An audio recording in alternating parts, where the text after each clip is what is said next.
से लेके यहाँ तक, तो ये मैंने डाल दी 205 mm। और हाइट हो गई आपकी यहाँ से लेके यहाँ तक, तो ये हो गई आपकी 100 mm। क्रॉस चेक हम यहाँ करते हैं डबल डंडा लगा। तो ये कह रहा है ऊपर से लेके नीचे तक कितनी दूरी, तो करीबन 5 mm में ये साइज रहती है, और टॉप एज से भी 5 mm।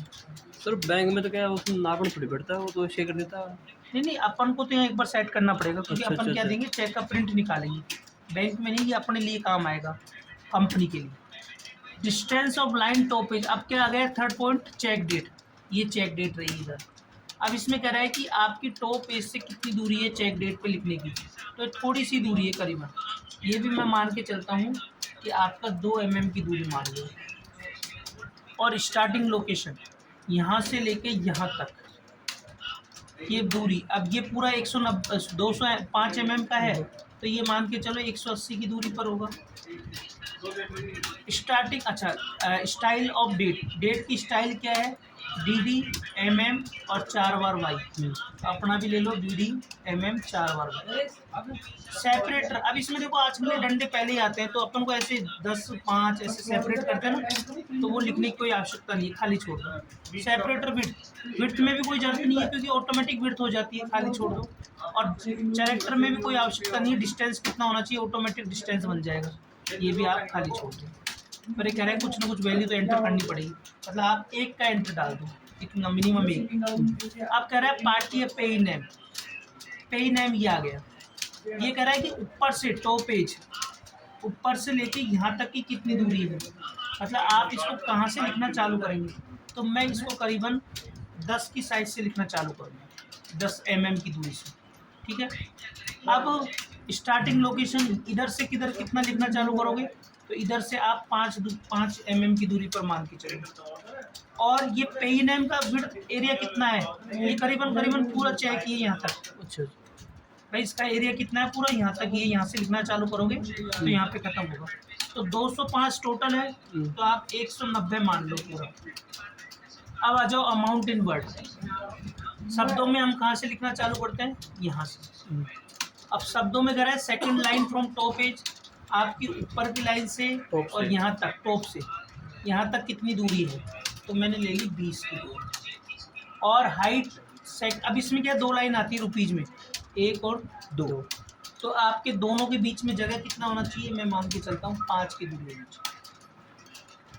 अब लेफ्ट एज से कितनी दूरी होनी चाहिए इधर से लिखने में, तो ये मान के चलो आप 10, और सेकंड लाइन तो यहीं से चालू हो जाती है, तो ये 5 की।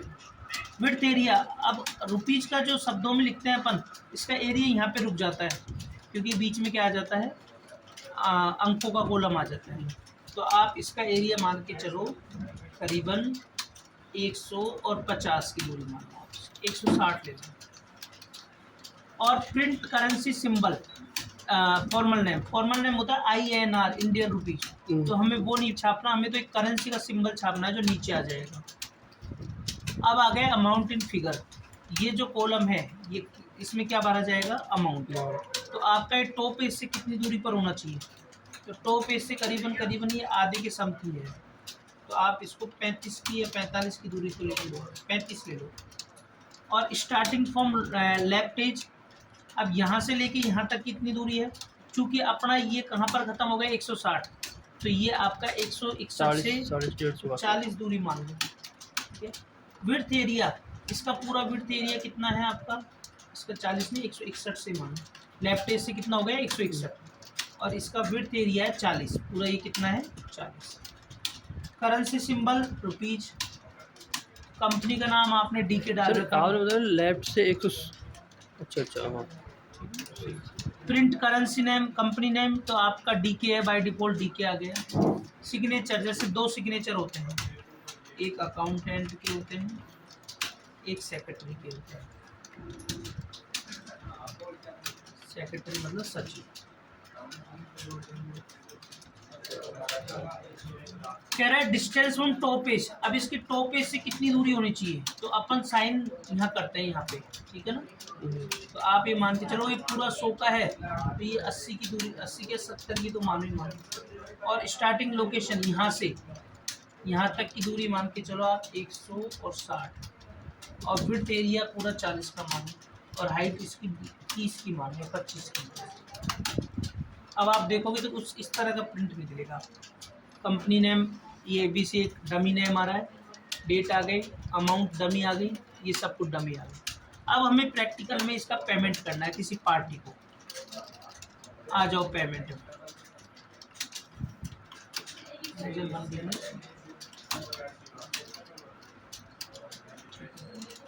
आ जाओ पेमेंट में, F5 पेमेंट करो बैंक से। जैसे आप कर रहे हो सुरेश एंटरप्राइजेज। अब इसमें जो पेमेंट हो रहा है आपको क्या करना है, चेक लगाना है मशीन में, खाली चेक। ये तो हम क्या है पेन से भरते हैं इसमें। अच्छा अच्छा। अब वो प्रिंट होके आ जाएगा, जैसे 1,02,589 200 अब आप देखोगे तो आपका चेक प्रिंटेड आएगा। ये आ गया सुरेश, नाम में नाम आ जाएगा जो आप पेई नेम में भरते हो, अमाउंट कॉलम में अमाउंट भरी आ जाएगी, आपके जो कॉलम है ये अमाउंट वाला इसमें ये अमाउंट आ जाएगी। बस एक साइन पेन से करने पड़ेंगे, बाकी सब कुछ आपका प्रिंटेड आ गया। कर लोगे? करो। हाँ भी अक्षित, तुझे बता कोई दिक्कत आ रही तो